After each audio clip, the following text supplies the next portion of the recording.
Today I fucked up by having a crush on my professor. Not today, this was several years ago now, but I still cringe about it every now and then. When I was a freshman at university, I had a huge crush on one of my lecturers, who was honestly just a regular looking middle-aged man. I was so obsessed with him that I often stalked him online, including on LinkedIn, where I made a profile just so that I could stalk him. I'm talking really often. It was creepy. Years later, when I joined the workforce and actually started using LinkedIn seriously, I realized that people actually get notified every time someone views your profile. He used to give me odd looks when I would pass him around campus, and I used to be paranoid, thinking, oh god, he knows that I fantasize about him bending me over his desk in his office. Then I'd think, nah, how could he possibly know that? He must have been thinking, hey, there's that weird girl who used to look at my LinkedIn profile daily. He even saw me at my graduation and made a very deliberate glance at me. He knows. Too long didn't read. Stalked my professor on LinkedIn without knowing he'd be notified that I viewed his profile. I accidentally sent a LinkedIn invitation to all of my email contacts when I was setting up my account. Every person who ever emailed me, every person I ever emailed, every person who ever rejected me from a job, internship, or relationship. It was mortifying. Lol, I would have quickly deleted the account and started over. Beep notification. Oh, a student of mine has found my LinkedIn profile. Haha, funny. Beep. Oh, she's back again. Beep. What? Again? Beep. Beep. Beep. Beep. Oh, she nasty. It notifies them. Wait, what? Wait, what? Yeah, I'm currently shitting my britches over here about this. So many profiles, so many people, and now they all know. Now this is a today I fucked up. At least he thinks you just want to connect with him professionally and not according to your fantasy. Everyone knows that if someone checks your LinkedIn profile, it's because they're fantasizing about you. As a rule, I send dick pics to everyone who views my profile. They must get cold feet though, because I never get any responses. On an unrelated note, I am still unemployed. Should have told him you always admired his career path and would love to try to get to where he is. Or else get a new identity and move country and hope you never bump into him again /s. Today I fucked up by driving 40 miles on snowy roads to hook up with a Facebook girl I'd never met. Edit, I am blown away by all the awards, and more so by all the kind words and compliments about my writing. You guys have motivated me to start writing more. Thank you. Didn't happen today, but still a bizarre and embarrassing memory that sometimes wakes me up at night. Important preface, I am drive the 1998 Honda Civic from the trailer park to Walmart to buy a $5 Wolf t-shirt. A few years ago, I worked about 25 hours a week humping the grill at McDonald's in a frighteningly small town. When I wasn't on the clock, I was free to drink and mingle with the bottom of the social ladder of rural America. They were actually some of the nicest people I've ever met. This was a self-destructive period in my life. For entertainment, I'd pass the day drinking and crawling through Facebook for entertainment/drama. There isn't much more to do when you live in the trailer park in the middle of a cornfield in the Midwest, especially when your weed guy is out of town. I ended up friend requesting a somewhat older girl who was, well, trashy hot. Like a trailer park Emma Watson with stress lines on her face. She seemed open. We exchanged pleasantries, which rapidly escalated to us flirting because we were both horny. We flirted for about 2 hours, which escalated to sexting. Through the haze of alcohol and horniness, I was certain that this was the most today I fucked up a woman this side of the trailer park, and I had scored big. We scrambled to make a time to meet up and chill. Trailer Emma says, I'm ready for you now, smirking face. Smirking face. Now that got my warrior to stand at attention. There was one problem though. She lived 40 miles away, across the county line, and snow was in the forecast. My poor little beta car did not handle snow well, but my dick had been crying out for this woman for hours now. So I said fuck it. Took a minute to freshen up in my dirty little bathroom and hopped in the car. Quarter of a tank. That should be enough. What followed was a long, windy drive through the dark, on ugly back roads. My dick ached from being hard for so long. Visions of passionately porking this woman flashed through my mind. It took a while to find her house trailer. It was in a small trailer park basically in the middle of nowhere, way in the back. I had to crawl through the rows of dirty single whites, headlights on high, feeling intrusive and out of place. It seemed that the farther I creeped, the more run down the trailers became. By the time I got to the back, I was passing piles of siding and glass. I finally get to her trailer. It's not great, but my dick brain is fixated on the night of passion that surely lays before me. Trailer Emma answers the door. She used a much nicer picture on Facebook. Even enwrapped in a state of almost spiritual horniness, I could tell she had,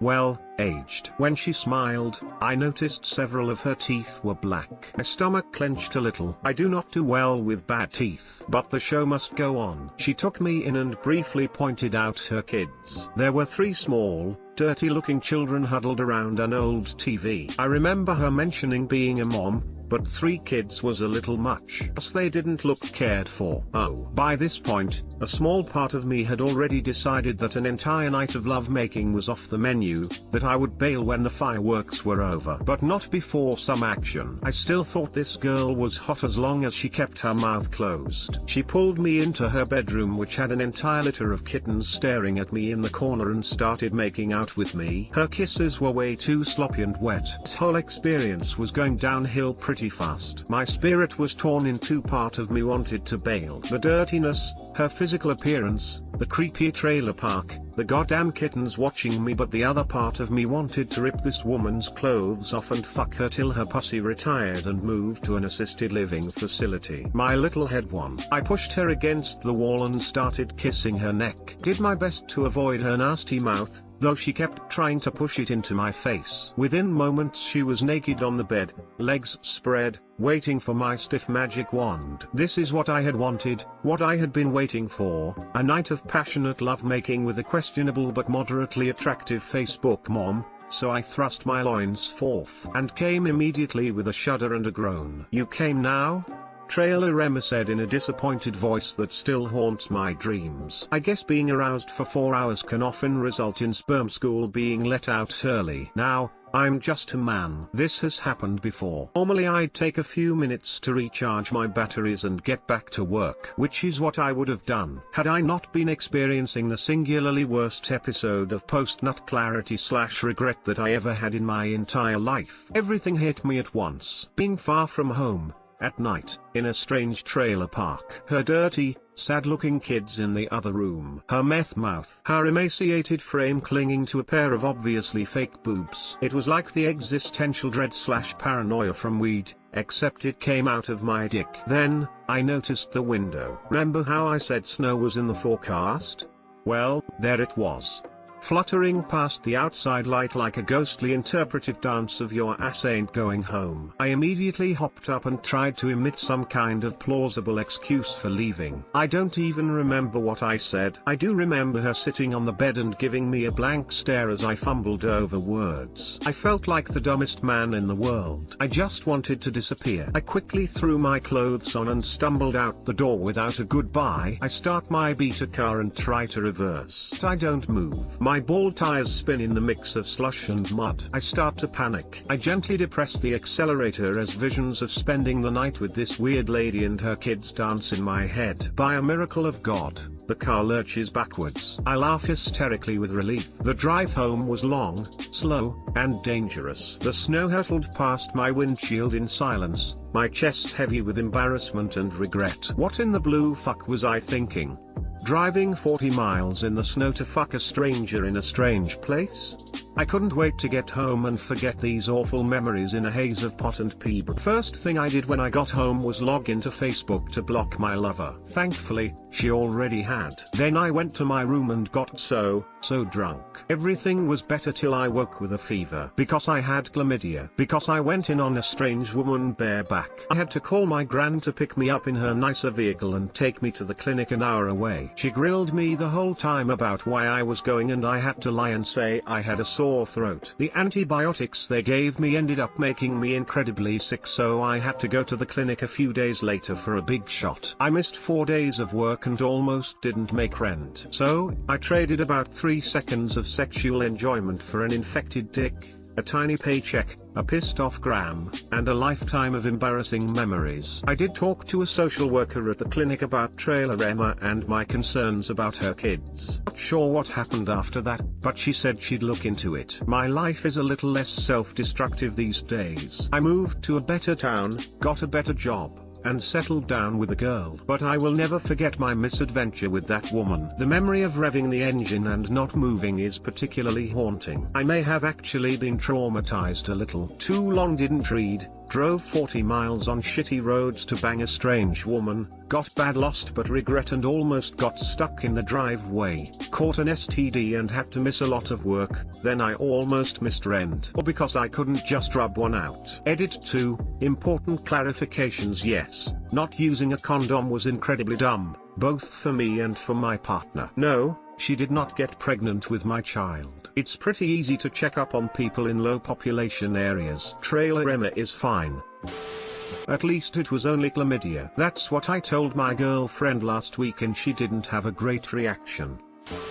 I wonder if Trailer Park Emma is somewhere telling the story of the weird guy that showed up at her house and exploded 2 pumps in. Yes, and he approached her on FB. And talked a big talk all night on messages, then turned up, banged her for 2 disappointing seconds without even putting on a condom, then got weird and fucked off. She might be doing a lot better now. He may have been her rock bottom. Let's hope so. Should have jerked off in the car before you went inside. Rookie mistake. Before he even started the car would have been better. I like to think that inside each of us, there's a little bit of a burnout fry cook looking for their Trailer Park Emma Watson.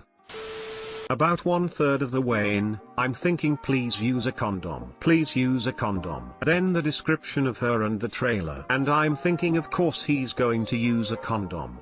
Oops. Otto, you hit bottom and came back up better for it. Sometimes we need to see the worst so we can run in the other direction. Today I fucked up by making PayPal think I am a member of the Yakuza.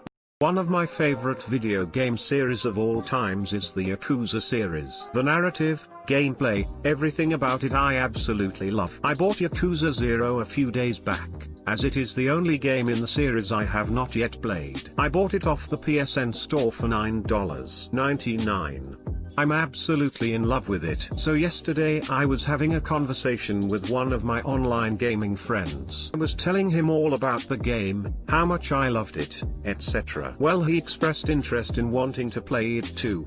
Money is pretty tight for him, so I offered to PayPal him the money to get it. He did his usual polite "oh no, it's fine, I'm sure I have some extra money I can use to get it." Well, I PayPal'd him the money for the game plus a little extra for food or whatever he wanted. PayPal gives you the option to send a message along with the money. Me, in my infinite wisdom, sent the message "shut up and take my Yakuza money." Apparently, when sending money to someone online, using the name of an organized crime syndicate is not the best thing to do. PayPal does not send the money, and tells me my payment is pending while it undergoes an investigation, and that the process will take no more than 72 hours. Fast forward to tonight, I get an email from PayPal saying that they have now restricted my access to my account and that I have to go through steps to resolve the process. I follow their link, and there is the payment in question. In the text box provided, I then have to explain to them the context of the message and that the money is for a game called Yakuza 0, and that I, a US citizen who does not have a passport and has never been out of the country, never arrested or even pulled over, am not a member of the Japanese Yakuza. I am now waiting for PayPal to review my written statement and hopefully this is all resolved. Too long didn't read, I used the word Yakuza in a PayPal transaction and now PayPal thinks I am a member of the Yakuza. Wow, this is my first post that has ever taken off. I was not expecting to wake up to this. Thank you all the support and for my first Reddit gold as well. I'm glad you all found this entertaining. Edit 2, we made IT to the front page. Do they think that real Yakuza members send money with notes like, "To my fellow member of the organized crime syndicate the Yakuza, here are the ill-gotten gains from the many illegal crimes we committed in violation of the law. Sure hope we don't get caught." Didn't know they read the messages that are sent along with the money. I always send money to my friends with tagline "thanks for the blowjob you gave me yesterday," the sex was amazing, $2 for 1 gram weed, etc. Never got flagged, not even once. None of those words are on any block list. But there have been news reports about people getting in trouble for jokingly mentioning stuff like ISIS already. Maybe if you used a more specific word like prostitute or cocaine you'd get blocked. It's of course completely ridiculous and pointless, but it's like any security theater, it's just designed to make it look like work is done while doing the absolute minimum of actual work. Venmo, owned by PayPal I think, was holding money hostage a while ago. Anytime the comment field included anything about Iran, kids were not able to get their ID. We give kids money for our New Year too. Because of it, their system was specifically flagging Nowruz or Eid or whatever transactions during that time. These companies are absolutely monitoring your transactions and comments. Best to leave the comment fields empty whenever possible. I sent a friend $10 on Venmo so she could grab lunch at school. Said send nudes. Childish, stupid, yes. Definitely. They permanently banned my account, and her account had $120 in my Venmo. Definitely never leave funds on my shit anymore, and definitely never add notes. Hello, fellow gangsters. I, a member of the Dojima family, will now use the money I beat out of these random thugs here to purchase some real estate. Is this amount enough, oh kind sir? In Japan, heart surgeon number 1. Steady hand. One day, Yakuza boss need new heart. I do operation, but, mistake. Yakuza boss die. Yakuza very mad. Hide in fishing boat, come to America. No English, no food, no money. Daryl give me job. Now I have house, American car, and new woman. Daryl save life. My big secret, I kill Yakuza boss on purpose. I good surgeon. Best.